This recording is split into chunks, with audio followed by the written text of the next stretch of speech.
Bonjour les enfants. Bonjour,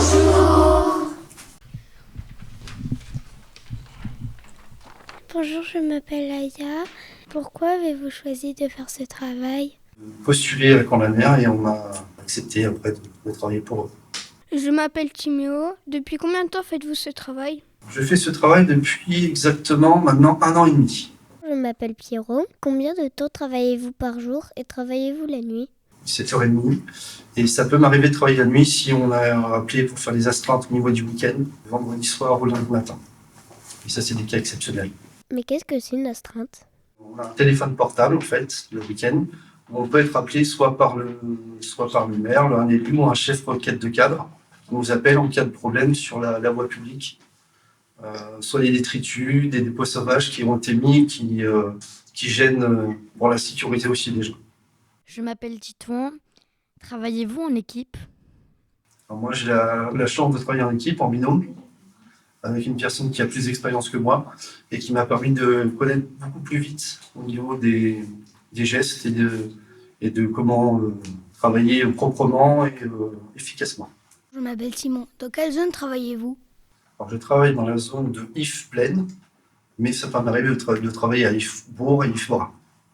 Mais qu'est-ce que c'est Yves-Plaine et Yves-Bourg? Alors, Yves, en fait, on va dire, est décomposé en 3 secteurs.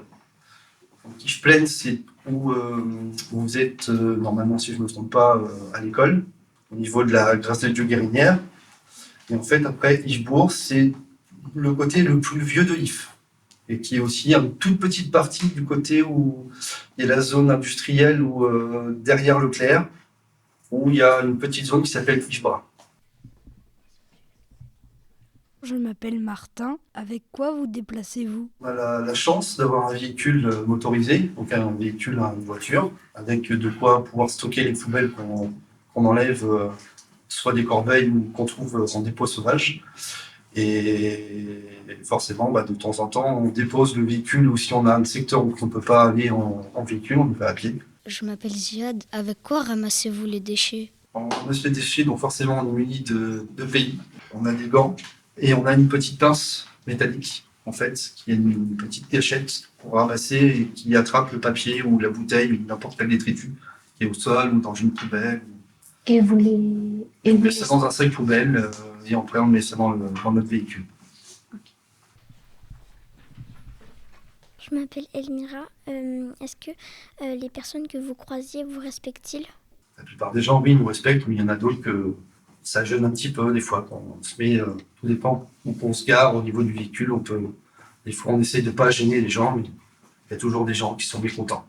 Est-ce que vous pouvez nous raconter une anecdote? Alors, une anecdote, c'est quand on était en train de ramasser des feuilles mortes au sol pour le mettre dans le camion. Il y a une personne qui était mécontente parce qu'on était un petit peu sur la piste cyclable. Donc, on s'est fait gentiment avec des mots d'oiseau. Voilà. Je m'appelle Anna. Combien de déchets ramassez-vous en moyenne? À peu près un sac poubelle contient 100 litres de déchets dedans. Et ça dépend, c'est variable, c'est entre, on va dire, 4 à 5 sacs minimum par jour, qui peut monter à 10, tout dépend. C'est très aléatoire. Bonjour, je m'appelle Kenzo. Que trouvez-vous le plus souvent comme déchets? Alors, les déchets qu'on trouve le plus souvent, ce sont des canettes. Tout ce qui est canettes de soda qu'on trouve le plus souvent, ou des bouteilles d'alcool, oui, des sacs, tout ce qui est fast-food. Bonjour, je m'appelle Mariam et ramassez-vous des objets improbables? Alors, les objets improbables qu'on trouve le plus souvent, on appelle ça du protoxyde d'azote, qui sert à gonfler des ballons. Parce qu'en fin de compte, il y a des jeunes et c'est pas bien de le faire. En fait, ils le prennent pour se comme une drogue, en fait. Ça, il ne faut surtout pas le faire.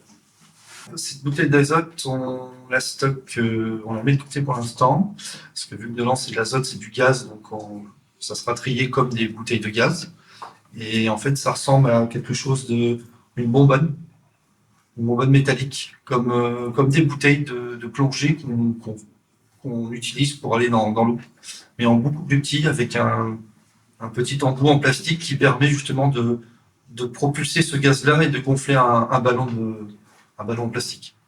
Bonjour, je m'appelle Timmy. Quel est l'objet le plus lourd que vous avez ramassé? Scooter ou plusieurs pneus de voiture avec les jantes. Bonjour, je m'appelle Naïl. Où vont les déchets après les avoir ramassés? Après, ça part à la déchetterie que eux, par la suite, ils vont retrier aussi par la suite. Bonjour, je m'appelle Aurélia. Votre travail est difficile? Alors, mon travail est difficile, on va dire oui.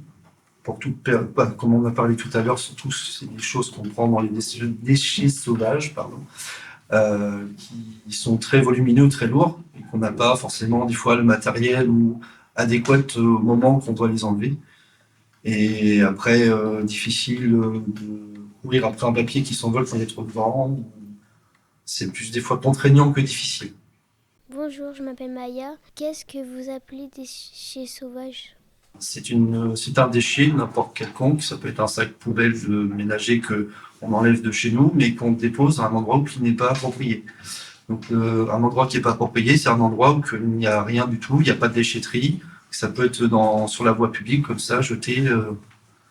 On appelle ça un dépôt sauvage. C'est vraiment un déchet qui n'est pas du tout mis à son emplacement, qui devrait être dans une poubelle ou dans un conteneur ou à la déchetterie.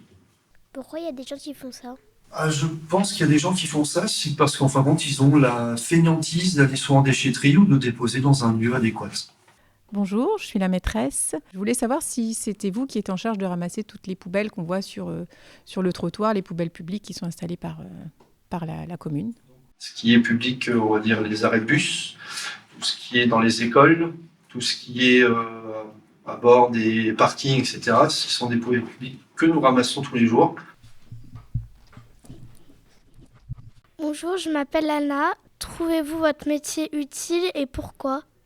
Enfin, mon métier est très utile, c'est que si on n'avait pas d'agent de propreté, je pense que la ville, même la planète en elle-même, serait une poubelle.